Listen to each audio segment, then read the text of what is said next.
You're listening to the Email Expert Podcast, where you get real examples, real strategies, and expert advice with your host, Daniel Dayette.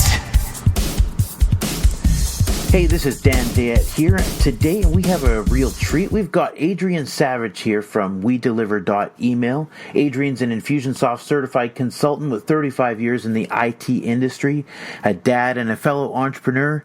Adrian, it's good to have us with you. Before we get heavy into the juice of today's topic, why don't you tell us a little bit about your background and how you kind of got into email? Hey Dan, it's great to be here, so thanks very much for inviting me. So, as you said, I've been an IT geek for about the last 35 years, ever since I was about 8 years old, and grew up as a bit of a computer geek, did computing at university, got into a corporate job doing IT, telecoms, all that kind of thing.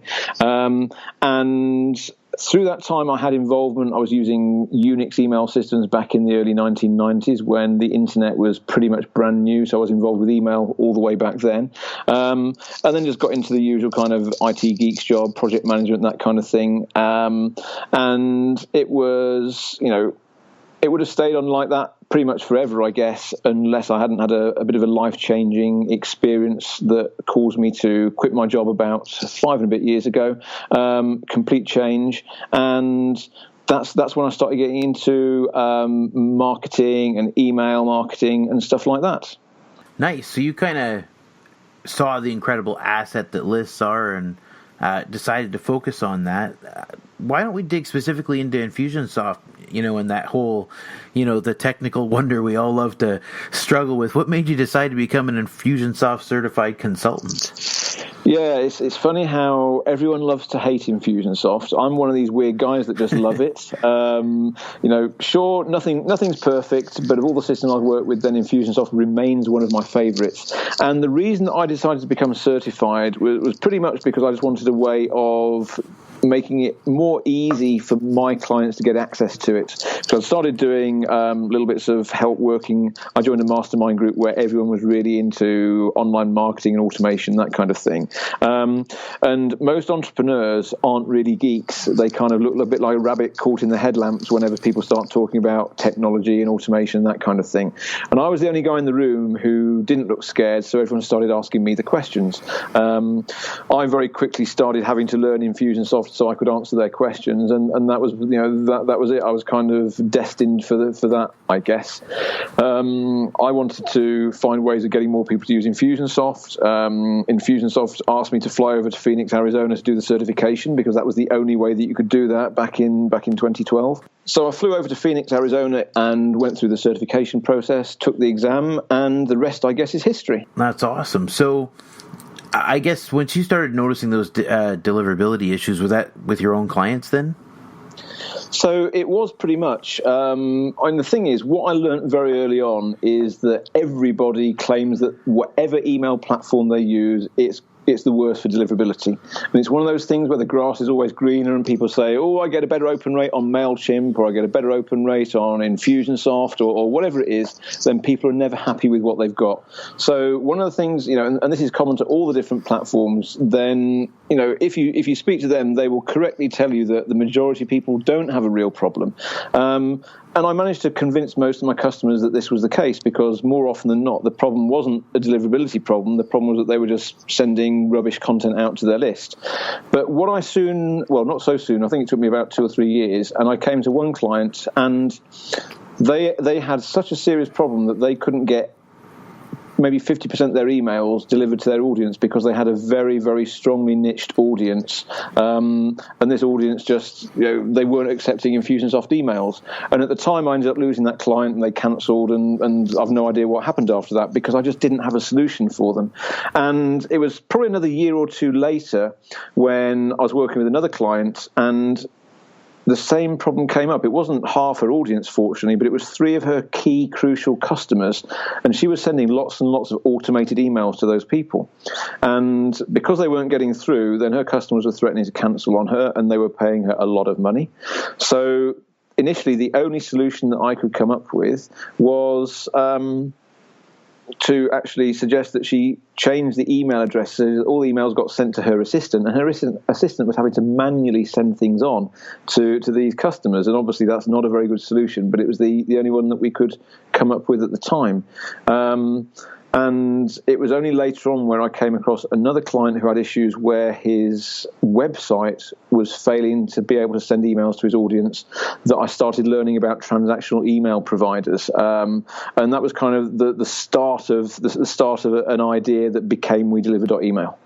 That's beautiful. So how did you, are you a programmer? Did you actually build the whole thing yourself?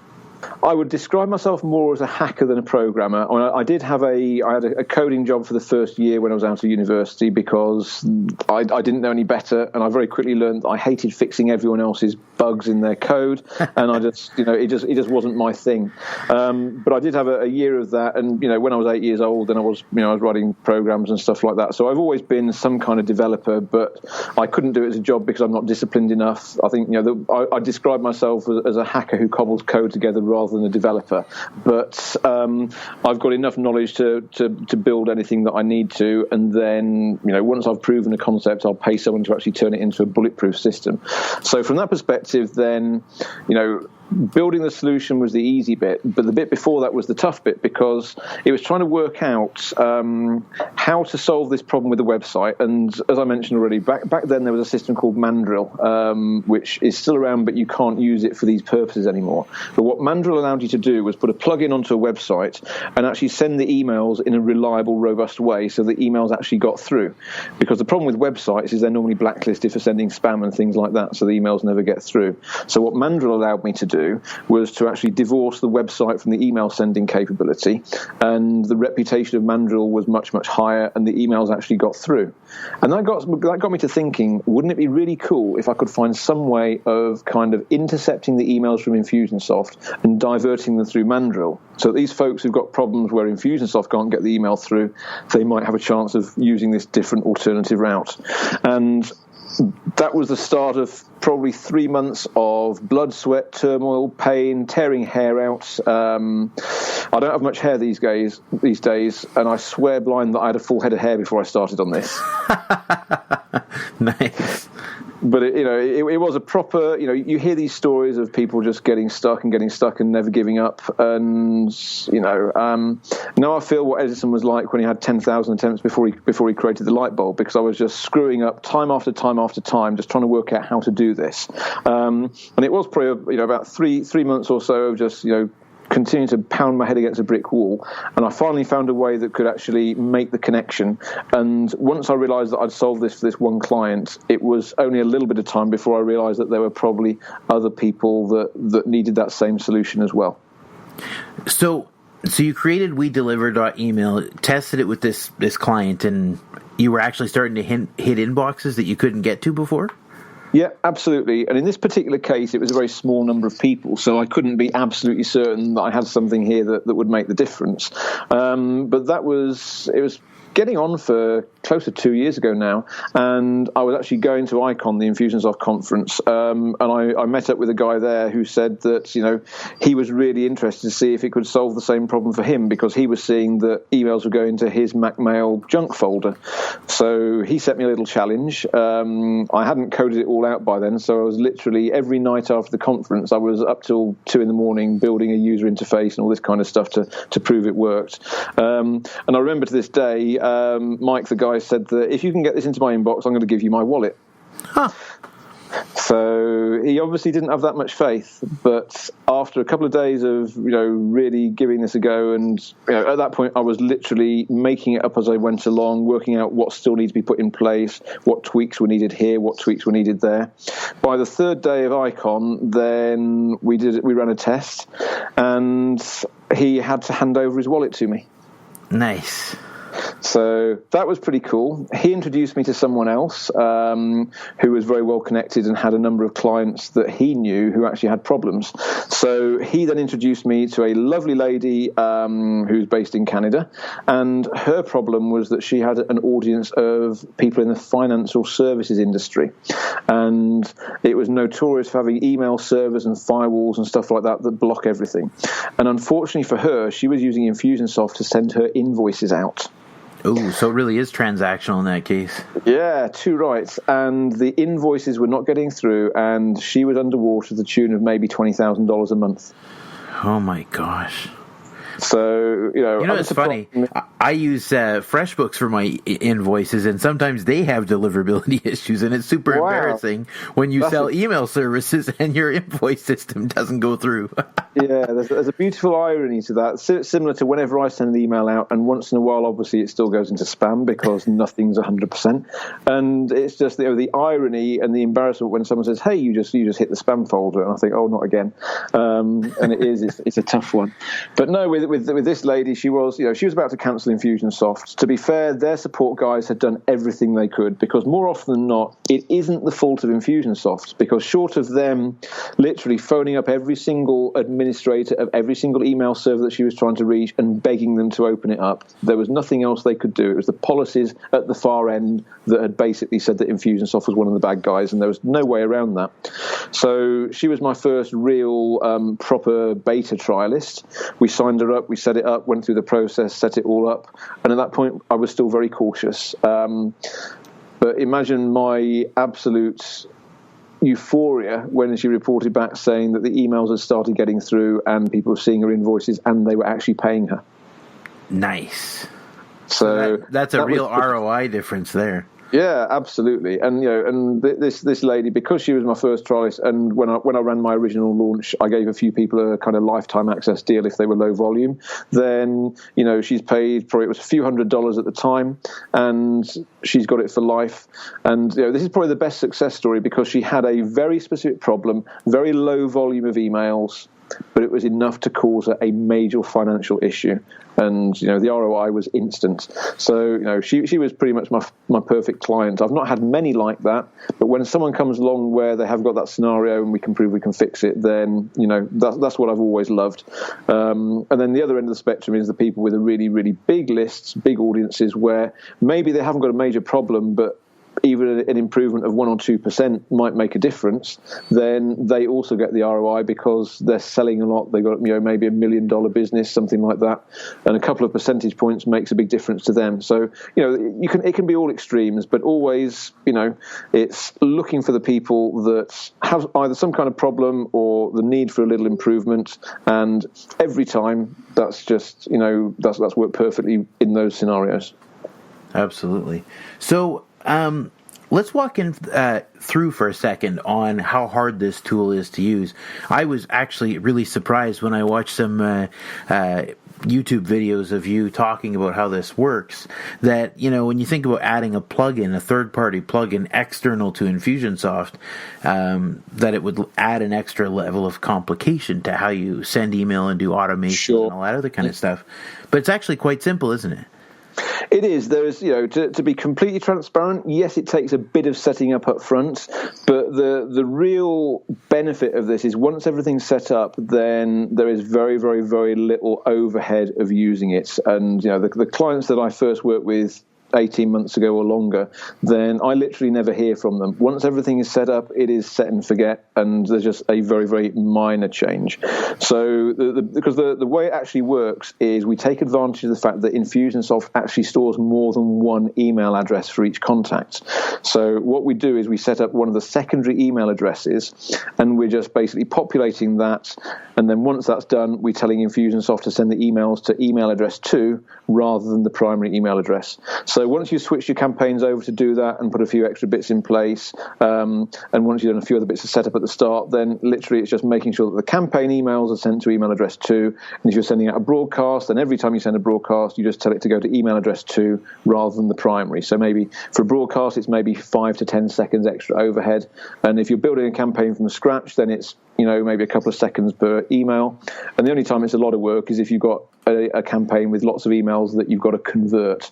But that is pretty much it. And the way the email goes out, then it is exactly the same as if it had come from Infusionsoft. So all the links still work, the tracking, the open tracking, all of that then is working the same way. Nice. Yeah, so to confirm, when you say like the second email address, what you're talking about is a secondary email address of one of the logins or of one of the sending email addresses, right? No. So this is actually for each individual contact in the database. So, this is where it gets a little bit. The setup can take a while because if you've got a big list, it takes a long time. But essentially, if you've got 10,000, if you've got a list of 10,000 people, then we're creating 10,000 secondary email addresses. So it's an email address too for every single contact in the database. Can that be done with an automation then, I guess? It sure can. So that's a bit of code that I've got written. So when you first sign up, then the first thing you do is you log into the WeDeliver dashboard, and there's an update contacts process that you just run. It kicks off, and obviously with the Infusionsoft API being fairly carefully throttled and regulated, it does take a while. If you've got 100,000 on your database, then it's going to take a day or so. But it's one of those one-time processes. You only need to do it once, and once it's set up, then it's just a case of making sure that new contacts automatically update, and there's a process for doing that as well. Nice.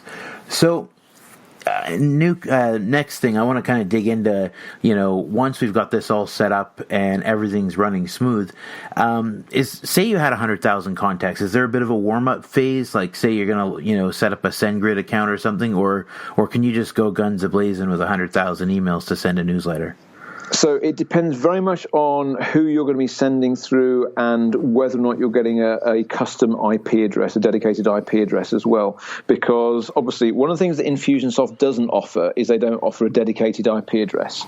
And there's lots of pros and cons with that. If you're using a shared set of email IP addresses that you're sharing with other people, then it means that if you suddenly get a bunch of complaints, then it's not going to shut you down because you're still the average of everyone else that's sending. But the downside is that if everyone else gets poor reputation, you suffer as well. The thing with a dedicated IP address is that you basically you stand or fall by the quality of what you send. So suddenly if you get a bunch of complaints, then your IP reputation is going to be trashed for a bit and you're going to struggle.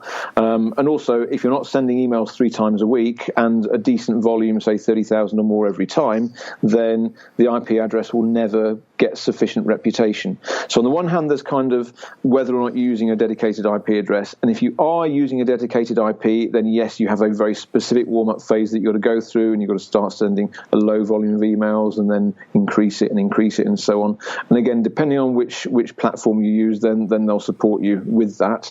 And then more generally, regardless of whether you're using a custom, dedicated IP address or a shared one, then the other thing you've got to watch out for is just making sure that the first time you're sending, or the first few times you're sending stuff through these accounts, like whether it's SendGrid, SparkPost, Amazon, whatever, then they're going to be watching you like a hawk to make sure that you're not about to trash their reputation. Because obviously, every single email provider out there, and I'm sure you'll get this, Dan, because you'll have come across this yourself, is you've got to make sure that whoever's using your email service, whoever you are, you don't want to get a reputation of sending spam out. So they've got lots of different checks and balances in place, and the first time you send a big broadcast out, they're going to be watching it, and as soon as they think that there's any risk of you getting too many spam complaints, they're going to shut your sending capability down while they at least get you to answer a few questions and things like that. So it is very important that sometimes you might send a small subset first to see what happens. Other times you might send a bigger one, but be ready to answer the questions. But the thing to bear in mind, of course, is that if you really did have some kind of deliverability problem with Infusionsoft, and suddenly, let's suppose you're sending 100,000 emails out, and maybe, if you've got a particular problem, then maybe 10 or 20,000 of those won't have been hearing from you for a while. Then suddenly there's a chance that, ironically, you're going to be reported for spam by all of these 10 or 20,000 people who maybe the emails got through for the first time in ages and they hadn't heard from you. And suddenly they're receiving your email again. So you do have to be very careful to make sure that you're not risking being shut down for spam the first time you send something. Not because you're spamming; they did give you permission some time ago. It's just because the emails might have stopped getting through. There's much more of a risk they're going to have forgotten who you are, and it's like, Dan who? and then they hit the spam button. So you have got to make sure it's not so much around warming up necessarily, although that's part of it. I guess the way I normally explain it more to people is if you're going to get in touch, you almost got to assume that you might be getting in touch for the first time in months or longer, and make sure that what you're sending out has just got massive value. I think that's probably the most important thing to make. It's about risk mitigation, making sure that you're not going to be reported for spam by loads of people that you're sending the mail to. And I think that's probably, it is kind of warm up, but it's a different way. You're having to just watch out very carefully to, just protect yourself, protect the reputation of the email service that you're sending through. Yeah, that makes a lot of sense. So, I guess that means that there really isn't a sort of a too large email list or too small for the service then, right? No, absolutely. I've got clients. So on the low end, I've got some clients that literally send no more than maybe 60 to 100 emails per month. And then at the high end, I've got clients with a list of maybe 500,000-600,000, massive list by Infusionsoft standards, and maybe they're sending 3, 4, 5 million emails per month. So it really is at any from the really small to the really large. And I've got I'll quickly digress here because it's an interesting part of the story, actually.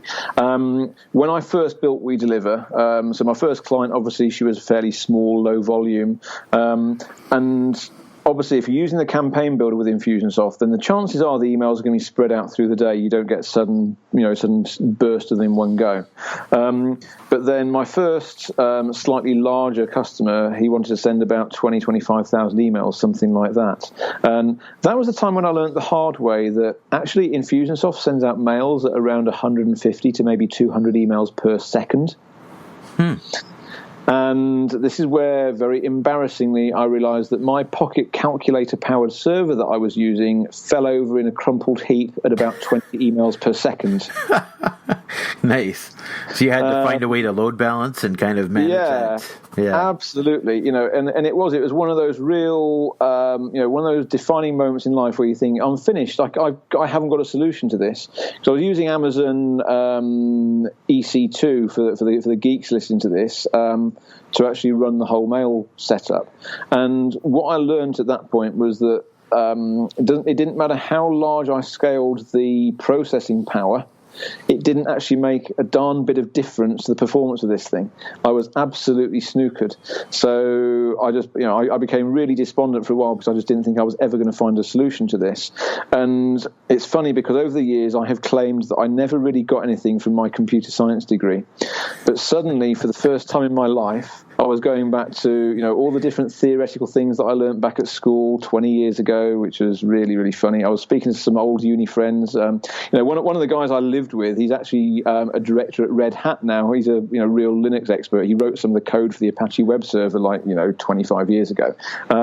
So I hit him up and asked him for a bit of advice. I asked another of my uni friends for help who works for scalable systems, going back to my own stuff. And in the end, I managed to change technology completely, different kind of hosting, and actually put in, as you said, load balancing and distributed servers and server farms and all this kind of thing. And I think it took me another couple of months to get it working, but I remember one day I just put this real triumphant graph that I'd created, and I just posted it onto Facebook at the time because I was showing basically tens of thousands of emails going through the system, and the little usage graph was spiking rather than flatlining for the first time. So I finally got a solution to that. So it's one of those weird times where pretty much I've used maybe 4 or 5 different disciplines that I've learned in the last 35 years of my life, and they all came together to allow me to create We Deliver, which I guess is why no one else has done that, because there are so many different bits of complexity to it, and I was just lucky enough to have been in the right place at the right time 5 different times to learn how to do all this stuff. Nice. So if it wasn't for all of those experiences, there's no way you could have ever put this together. Yeah, absolutely. It is really one of those crazy situations where you could have never predicted this in a million years. But the beauty there, though, is it means that even though I've now got a lot of large clients using this, then I can confidently say that whatever volume Infusionsoft throws at the servers, then it always goes through. Nice. So. Another question for you. I mean, obviously this works with, as you mentioned, SES. It works with, what's that called? SendGrid, and all those kind of third-party SMTP providers. Do you have a favorite out of all those providers that are out there? It's an interesting one because they all change. The thing is, it's interesting. I think email deliverability changes more often than Google changed their search algorithms. Yeah, sure does. It's a moving thing, and I've got a good friend called Chris Lang. I don't know if you know Chris, but he's an email deliverability expert from a different angle to me because he looks a lot around the content of the emails and how things work and stuff like that.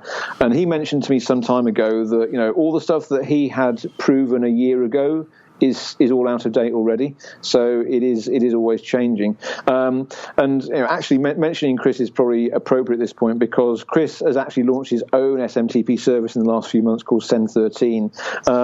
And right now, it's probably the most expensive service that you can get. But it's one of those cases where you get what you pay for because it's a lot more personal service. It's more of a boutique provider. So in certain cases, I like that.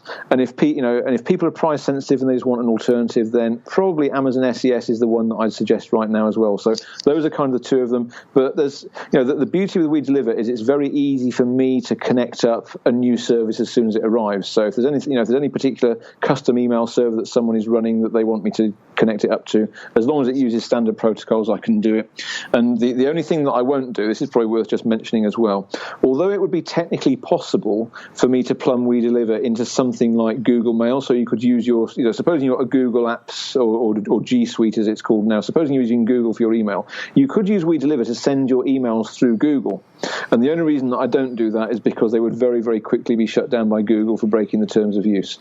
But, technically, anything is possible. It can go anywhere. But, typically, Amazon SES, Send13 are kind of the ones that I like the most. But, there's a couple of other very, very niche providers that I also recommend depending on the circumstances. Yeah, no, that makes sense. Obviously, Google's terms of services would be limited to, I think it's anywhere between 100 and 500 a day. So if you were using it for invoices, theoretically you could do that. But yeah, absolutely. But anything more than that, and I think also they tend to get very upset if you're using it for any kind of, for too much kind of bulk purposes anyway.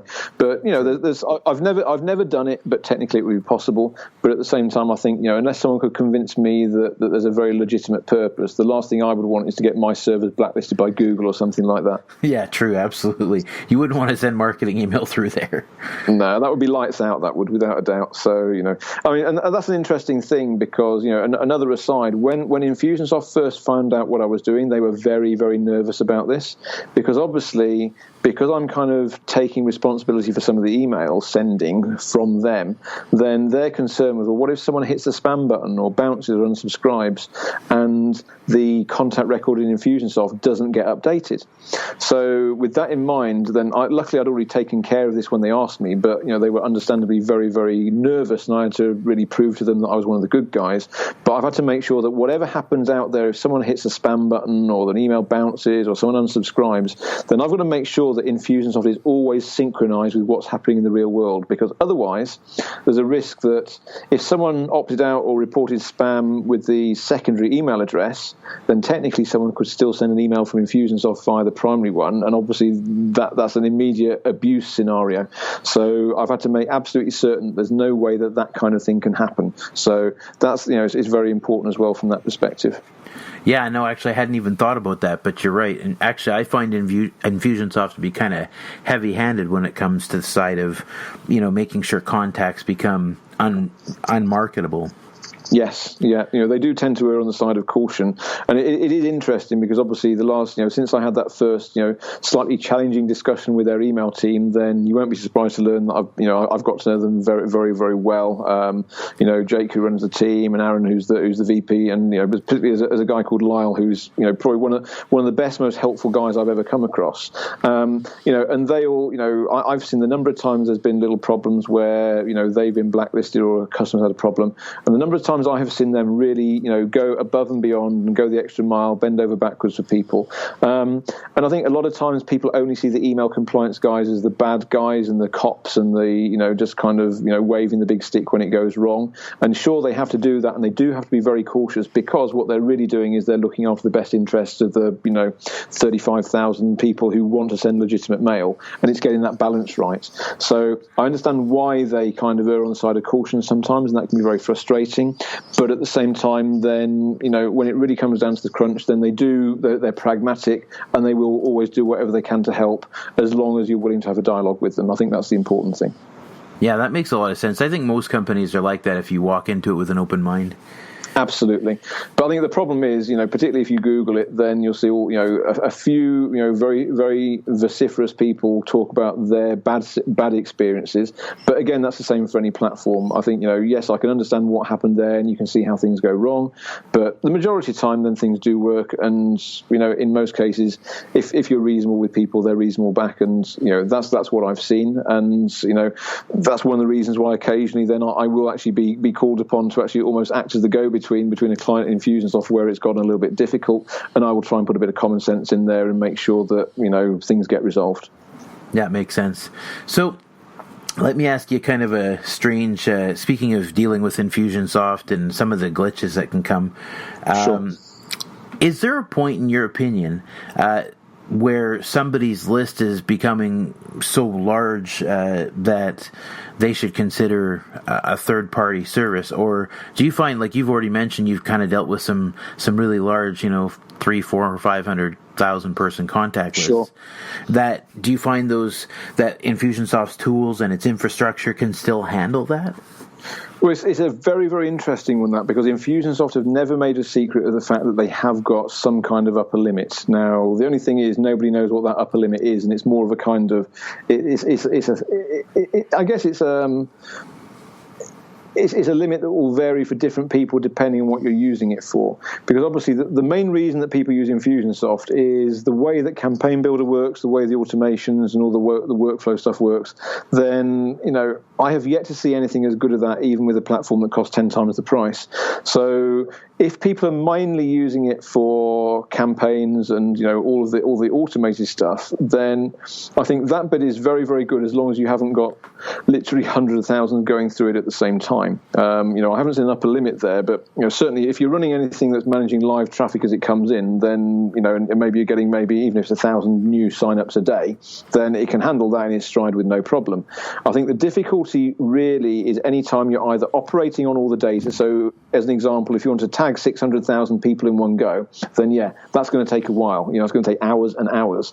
If you want to send a broadcast, then anything above around couple of 100,000 emails in one go, it's certainly not the fastest. But again, it's very interesting, because speaking to Aaron Stead, who's the VP of their quality and development, and speaking before Christmas, and I am going to be, maybe this might be a little bit egotistical, but I'll make no apology for it. But since We Deliver appeared, Infusionsoft have started to invest more in their email systems. And I think, certainly there's more of a conversation going on. And if We Deliver has helped that, then, I'm really pleased about that, because it's driving innovation on their side. But, regardless of whether it has or not, the one thing that Aaron said is they've invested a lot in their making the systems more efficient, more scalable.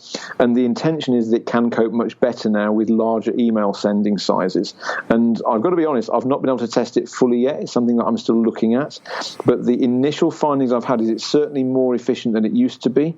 So when I'm thinking maybe a year or longer ago, I was working with a client who had 250,000 email addresses, and they did have a bit of a problem. But right now, I think it should be better, and I'm still waiting on the final numbers there. But I would certainly say, as an example, if you hit a database of 1 million, then, at that point, Infusionsoft is no longer the system for you. And I think the challenge then is finding something else that's got the same level of automation capabilities.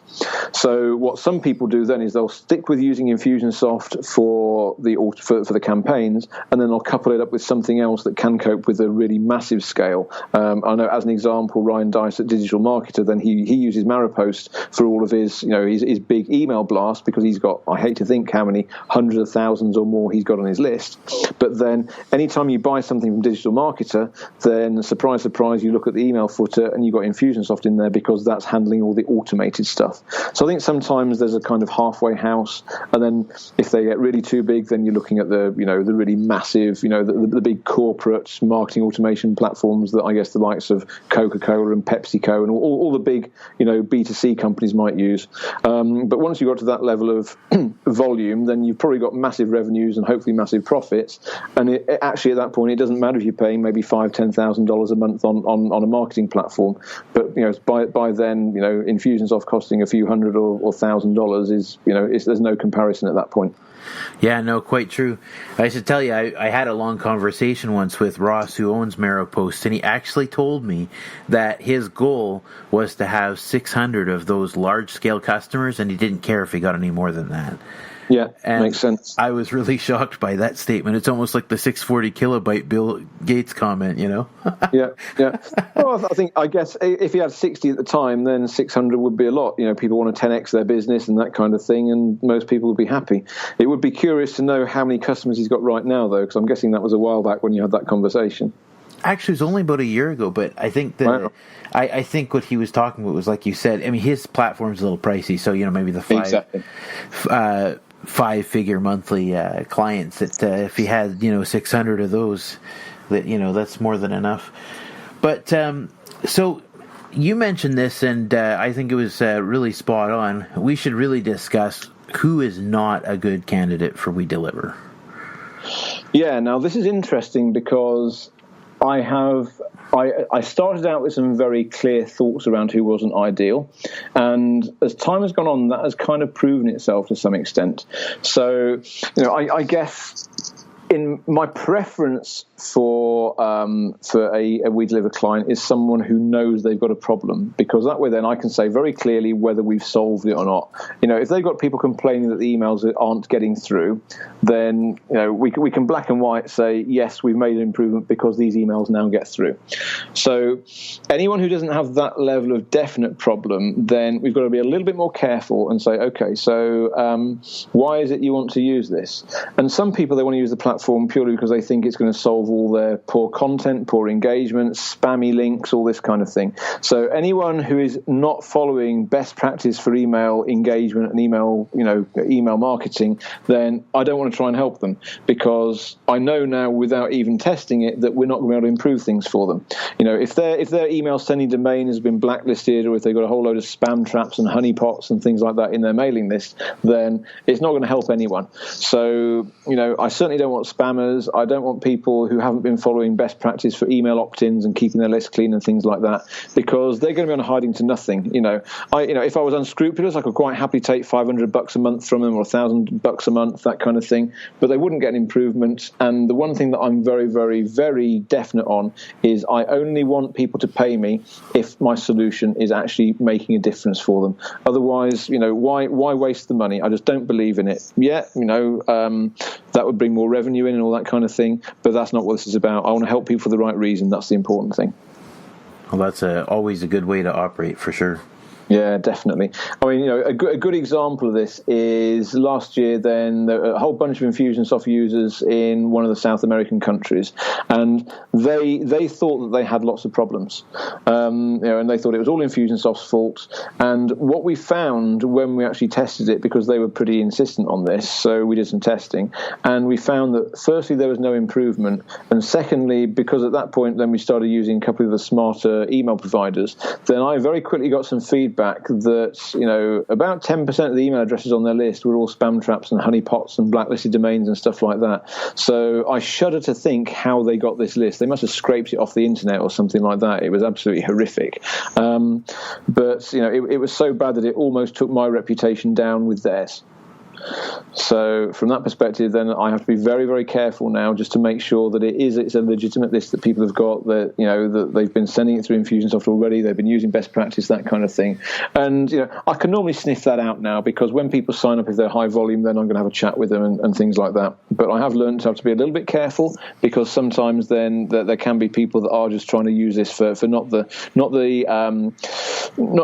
most kind of straightforward intentions, shall we say. And I think those are the main guys that aren't an ideal client. And at the same time, then the other time is, I do not price We Deliver as a commodity. It is not a cheap solution. You're starting at $147, and if you're sending a lot of emails, it's going to go up to like $300, $500, $600. I've got some clients paying $1,500 a month because their volume is really high. Now, all of these people, without exception, they're getting a return on that investment. Otherwise, I'd have had a conversation and they just stopped using it. So if someone's a fairly low-end user and they're thinking, well, hang on, $147 is a bit much for me, then I'll be very honest and say it's not the solution that you want. Because if it's not going to save you $147 either through, damaged reputation or improved deliverability or something, then again, it's not the right thing to do. Infusionsoft is already $200-300 a month, and for some people, adding this on might be too much for them. And if that's the case, then nice and simple, then it's not right for them because they haven't got enough of an issue that needs to be solved. If that makes sense. No, that does make total sense. So, weird question, but do you have a way of kind of figuring out where the spam traps and honeypots are? Is there a service you recommend for checking out a list to see if it's got anything like that on it? So there's plenty of them on the internet, and you can Google, and there's some that are really cheap, and there's some that are really expensive. And again, it's not actually set up yet, but Send13 that Chris Lang has set up, then that is about to introduce a list scrubbing that covers all of those things and a lot more. So I've had a couple of clients where I've just sent them through privately to speak to Chris, and he's done that job. And it's not really launched yet, but when that's available, that's the one that I'd recommend. Okay. Yeah, so I guess the other question I had was how long does it take to kind of get everything all set up and operational? So there's two real things to look at here. There's the amount of time that you need to spend doing all the setting up and, changing DNS and putting things in Infusionsoft, that kind of thing. When one of the guys in my team does it now, Intra and Natasha, they've been doing literally dozens and dozens of these over the last 18 months, and they can do the whole setup in maybe 1.5 to 2 hours max. If you're doing it yourself, the people love the instructions because we've got lots of screenshots showing you how to do it. Then maybe 2 to 3 hours if people are really, pretty proficient with Infusionsoft. They know how to change the DNS. But then the thing you have to factor in as well is there are delays in the process. So as an example, if you're using Amazon SES, then you have to request a sending limit increase from them, and that might take 24 hours. And like I said already, if you've got a large email database, then you've got to wait while all the email contacts get updated, and that can take a couple of days. So whereas the actual techie bit of the setup might take a couple of hours, I normally recommend people to maybe allow at least a day, 2 days before they expect to send a test. And if someone's paying for our done-for-you service where we just do the whole thing for them, then we're saying you've got to allow a minimum of 5 working days, because there's plenty of things that can go wrong. And my big horror is always when someone gets in touch saying, I've got this real time-sensitive email to send. I need to send it in 3 days' time. And I have to, I've learned the hard way now because we tried a few rush jobs and it all went horribly wrong.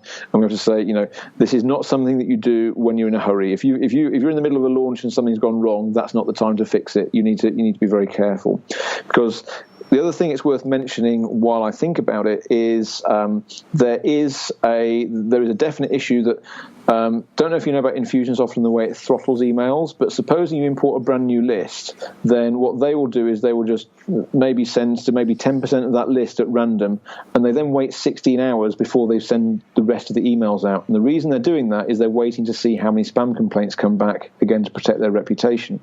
Now, the first time you send a broadcast through the email address too, then the same thing can and sometimes does happen. So that might mean that the first email you send might be delayed by up to 16 hours while Infusionsoft does the throttling. So that's something that, again, that you have to be careful that the first email you send isn't time sensitive. So you have got to be, I think really is, although it should only take a day or two, you've got to understand that it can't be guaranteed exactly how long it's going to take. And it is about making sure that whatever you send out first, certainly it shouldn't be time sensitive to the degree where you're saying 12 hours to go on a promo or something like that. Right. That makes a lot of sense. So I'm assuming that everything, based on what you've said so far, that everything you would normally do with Infusionsoft, like you mentioned, tracking opens, clicks, and so on, is still going to come through the Infusionsoft interface, right? Yeah, absolutely. And that's what makes this so unique, because whereas other people have got integrations that will integrate Infusionsoft with things like SendGrid and stuff like that, they all work slightly differently because they rely on sending an HTTP post from Infusionsoft inside a campaign. And obviously, if you're doing that, then you're not actually linking in with any of the native email tracking features and stuff like that. And it takes a bit of work, even if you want to put merge fields and things like that in. But the beauty with this is it's whether you're sending a broadcast or doing a campaign email, then you are using the same email functionality. So everything you put in works perfectly. So the reporting works, the open tracking, click tracking, all of that. Then you can't really tell the difference. Right, that makes sense. So we kind of talked a lot about a wide range of things here. I guess my kind of final closing thing here that I'm curious about is there anything that you would personally tell somebody about managing their reputation, list maintenance, while using something like WeDeliver.email? I mean, would you recommend suppressing the unengaged after 6 months, or anything else to sort of improve overall deliverability? Yeah, and that was the biggest thing I was going to mention, because it is all about list hygiene. And I learned this, I think Jordan Hatch was talking about this at InfusionCon 5 years ago. So that was my first ever InfusionCon when I just did my certification. And back then he started talking about something that back then was something that was brand new, and that was called engagement scoring. And Gmail had just launched this. So what they were looking at was they were kind of crowdsourcing reputation.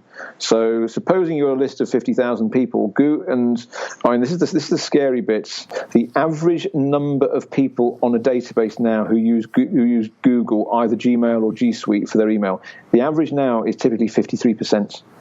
So when you're sending your emails, then Google are pretty much controlling whether half of your audience are going to see your emails or not, which is pretty scary in itself. But back then, Google were the pioneers, and now Yahoo do it, Hotmail do it, Microsoft do it. All the big guys, they're looking at the engagement. So if you're sending out 50,000 emails, and what Google is doing is it's looking at the behavior of all the people that you've sent your mails to.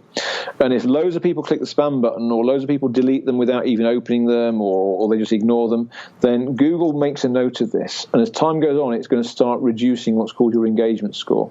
And after a while, if Google is spotting that your audience is less and less engaged with you, then it's more likely to go into the promotions tab, or it's going to go into the spam folder. And it is, for that reason, it's really, really important to only send to people who've got a high probability of opening and acting on your emails. Really, really important.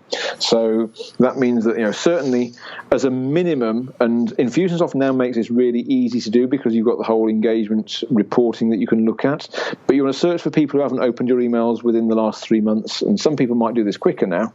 And then you've got two choices. You can either just unsubscribe all of them so that you stop emailing them, and that will instantly, obviously that increases your open rate instantly, but also that will increase your Google's perception of you. But the other thing you can do just before that, if you want, is you can send them out a kind of last chance re-engagement campaign. So you might send an email saying, "Are you still there? Do you want to still want to hear from me?" Something like that. So you can give them one final chance just in case they've just been ignoring you, but still maybe skimming it or knowing you're there and all that. But then if they don't respond to that as well, then it makes perfect sense just to clean the list up and stop emailing those people as quickly as possible. Because the more you can keep your list hygiene up to date, and the more you can just only keep in touch with engaged people, then the better results you're going to get. And it is interesting. A lot of people they still look too much at the size of their list as a kind of sign of how successful they are. But I think if you're looking more at the engagement, the open rate, then I'd much rather have a list of 10,000 people that are highly engaged than 100,000 people who don't give two hoots about me. Exactly. I think that's apart from that, it's just it's common sense. It's about add value. Every email you send out, there's got to be some kind of value in there. Yeah, you've got to make an offer at the right time, but it is about adding enough value, getting the content right. I think also something that people sometimes overlook, even though they're using Infusionsoft, which is one of the most advanced segmentation tools out there, is they don't segment their database enough, and they'll send everything to everyone. So, it's like if you're a pet shop owner and you've got a bunch of dog owners and a bunch of cat owners, you're not going to send an email about cats to the dog owners. So just making sure that what you're sending out is what people want to hear, it's relevant to them, them. It's the right kind of frequency. It's all that, it's best practice stuff, and all of that is all there. The lead magnet I've created for We Deliver Email is my ultimate guide to Infusionsoft email deliverability, and that's literally it's 20 odd pages of pure content. Yes, there's a pitch for We Deliver at the end of it, but I'm recognizing that maybe 95% of Infusionsoft users will never need to use the software. But the guide that I've written, then it's for everyone because it's got so much best practice in there, how to set things up. In fact, there is one golden rule that I will add that is absolutely vital that too many people still forget. I'm assuming you've probably heard of SPF, Dan? Of course, absolutely. SPF, DKIM, all that. Yeah, absolutely. Now, SPF, for the uninitiated, then that stands for Sender Policy Framework, and it's a posh way for telling the world who you trust to send emails on your behalf. Now, most people haven't set up an SPF record, therefore they haven't told the world that they trust Infusionsoft. And by not doing that one thing, you are probably doubling the chances of your emails going into the spam. So what I would say is if you're not sure, then check your SPF and make sure that it's set up correctly, because lots of people either don't have it or worse, they've got one set up that's not correct. And that makes a massive, massive difference. And again, that's something that's mentioned in the guide as well. Do you use something like mail-tester.com or something like that to double check things? So there's a few different ones you can use. The thing is, sometimes they kind of give you false positives and scare people. So I think last time I was on a webinar, I suggested people use mxtoolbox.com, and suddenly I had dozens of panicked people contacting me afterwards saying, I want a blacklist and all this kind of thing. And actually, what they found out there was that they were using a shared web server where their web server had been used by someone else to send spam, but it wasn't affecting their email reputation. So there were lots of panics there. Probably the best website that I've found to test SPF at the moment, because it goes into a bit too much. It still goes into a bit too much detail, and there's kind of lots of geeky stuff in there. But the website is called Demarkian, so I'll spell that out because it's quite a funny name. So it's DMARCIAN.com. And then there's a little tools menu at the top, and there's an SPF surveyor. And you just pop your domain in there, do a little capture thing, and it will tell you whether or not your SPF record is correct, whether there's any problems with it. So that's the one I like the most at the moment for SPF. MX Toolbox has got all kinds of little checking things. But what I'd say there is always, unless you understand the results, don't panic, because it doesn't necessarily mean that something's wrong just because there's a little warning or something like that. But I think Demarkian is probably the best one that I like at the moment, purely for SPF. So, Adrian, suppose somebody's listening to this right now and they're thinking, wow, I'm on Infusionsoft and I just don't feel like I'm reaching everyone. And they want to contact you. They want to maybe inquire more about your services or maybe get a consult. How would you like people to reach out to you? So, easiest thing, welcome to contact me by email. So my email address is really easy to remember. It's just adrian@adriansavage.co.uk, or go to the wedeliver.email website. There's a contact form on there. And also, if they want a copy of the guide, then the best place to go there is wedeliver.email/guide, and you can just opt in there, and then you get an email copy of the guide sent to you as well. So, a few different ways of either getting more resources, contacting me, but I'm always happy to, and the other thing as well is people can look me up on Facebook, add me as a friend, ping me on there. So, I'm always delighted to answer any questions about this that anyone has got. It's one of my ways of just helping the world. That's awesome. Thanks, Adrian. You've been a wonderful guest. And remember to check out his website, www.wedeliver.email. Yes, that is the .email domain and not .com or .co.uk. And, great solution for anyone who's looking to get better results with Infusionsoft. That is brilliant. Thanks a lot for that, Dan. Thanks for listening to the Email Expert Podcast. To get your free guides, templates, and more, join us at www.emailexpertpodcast.com.